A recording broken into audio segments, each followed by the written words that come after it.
ജനത 10 കൊല്ലം സഹിച്ചു ശ്രീ പിണറായി വിജയനെ. ഇനി 5 കൊല്ലം കൂടി സഹിക്കണം എന്നാണ് ഇന്നും പത്രത്തിലെ പരസ്യം കണ്ട. 5 കൊല്ലം കൂടെ നിങ്ങൾ സഹിക്കണം എന്നാണ് അവർ തന്നെ പറയുന്നത്.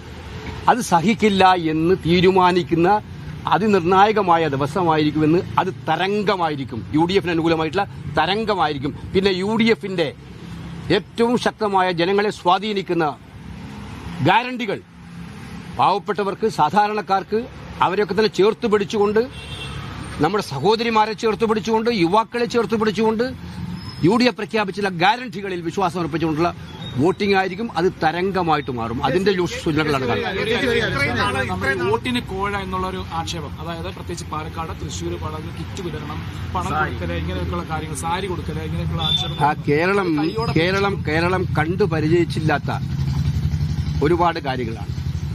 നിങ്ങൾക്ക് ഓർമ്മയുണ്ടോ എന്ന് അറിയാം, ഞങ്ങൾ കഴിഞ്ഞ പാർലമെന്റ് തെരഞ്ഞെടുപ്പ് കാലത്ത് ആലപ്പുഴയിലും ഞാൻ ഈ കാര്യം ഉന്നയിച്ചതാണ്. ഇതേ സ്ഥാനാർത്ഥി ആലപ്പുഴയിൽ ഈ പരിശ്രമം നടത്തിയത് നമ്മൾ കണ്ടതാണ്. നമ്മൾ മനസ്സിലാക്കേണ്ടത്, കേരളത്തെ വിലക്ക് വാങ്ങാമെന്ന് BJP വിചാരിച്ചിട്ടുണ്ടെങ്കിൽ ജനങ്ങളുടെ മനസ്സ് അവർക്ക് അവരുടെ പ്രവൃത്തി കൊണ്ട് വാങ്ങാൻ പറ്റില്ല. ഇപ്പൊ പണം കൊണ്ട് കേരളത്തെ വിലക്ക് വാങ്ങാമെന്ന് BJP വിചാരിക്കുന്നുണ്ടെങ്കിൽ അവർക്കുള്ള കനത്ത പ്രഹരം കൂടിയായിരിക്കും ഈ തിരഞ്ഞെടുപ്പ് എന്നതിൽ സംശയമില്ല. കാരണം ഇത് ഒറ്റപ്പെട്ട സംഭവമല്ല. പണം, കിറ്റ്, ഞാൻ മനസ്സിലാക്കുന്നത് ഇപ്പം അവരുടെ തന്നെ ആളുകൾ പറയുന്നുണ്ട് A category seat for distribution of money എന്ന് മനസ്സിലാക്കേണ്ടി വന്നിരിക്കുകയാണ്. ഇപ്പോൾ BJPയുടെ ഡെഫിനിഷൻ അതാണ്. എ കാറ്റഗറി സീറ്റ് എന്ന് പറഞ്ഞാൽ A category seat for distribution of money. എന്ത് വില കൊടുത്തും പണം കൊടുത്തിട്ടും ആ സീറ്റ്. ഇതൊക്കെ ഉത്തരേന്ത്യയിലെ തെരഞ്ഞെടുപ്പ് നാടകങ്ങളൊക്കെ ഈ കേരളത്തിൽ വന്ന് പറഞ്ഞാൽ കേരളം അത്ര മോശക്കാരാണ്? കേരളത്തിലെ ജനങ്ങൾ അങ്ങനെ പമ്പര വിഡ്ഢികളാക്കാൻ പറ്റുമോ?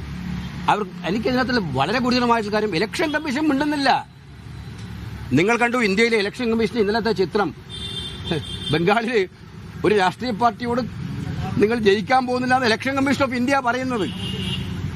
ആ ഇലക്ഷൻ കമ്മീഷൻ ഞാൻ ഇന്നലെ പരാതി കൊടുത്തു. കോൺഗ്രസിന്റെ ലീഗൽ ഡിപ്പാർട്ട്മെന്റ് ഒഫീഷ്യലായിട്ട് പരാതി കൊടുത്തു. സത്യത്തിൽ ആ സ്ഥാനാർത്ഥിയെതിരെ നടപടി സ്വീകരിക്കേണ്ടതല്ലായിരുന്നോ? ഇത്രയും ഗുരുതരമായ ആക്ഷേപം പകൽ വെളിച്ചം പോലെ തെളിവ് പുറത്തു വന്നിട്ടും ഒരു നടപടിയുമില്ല ഇലക്ഷൻ കമ്മീഷന്റെ. അപ്പോൾ എനിക്ക് അവരോടൊന്ന് പറയാൻ പറ്റൂ, മക്കളെ, നിങ്ങൾ BJPക്കാരോടൊക്കെ പറയുള്ളൂ, കേരളം വിലക്ക് വാങ്ങാൻ നിങ്ങൾക്ക് പറ്റില്ല. കേരളം നിങ്ങൾക്ക് ചേരുവയുള്ള സംസ്ഥാനമല്ല എന്ന് നിങ്ങൾ മനസ്സിലാക്കണം. അതുകൊണ്ട് ഈ പണക്കൊഴുപ്പൊക്കെ അവിടെ വെച്ചാൽ മതി എന്ന് കേരള ജനത ഇന്ന് പറയും.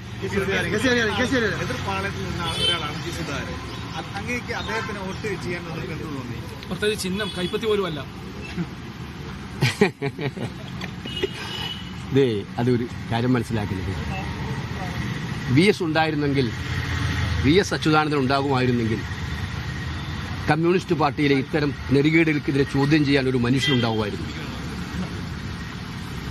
ശക്തനായ ഒരു നേതാവ് ഉണ്ടാവുമായിരുന്നു. അദ്ദേഹത്തോട് സംസ്ഥാനത്ത് വിവിധ നേതാക്കൾ വോട്ടെടുപ്പിന് ശേഷം മാധ്യമങ്ങളോട് സംസാരിക്കുകയാണ്.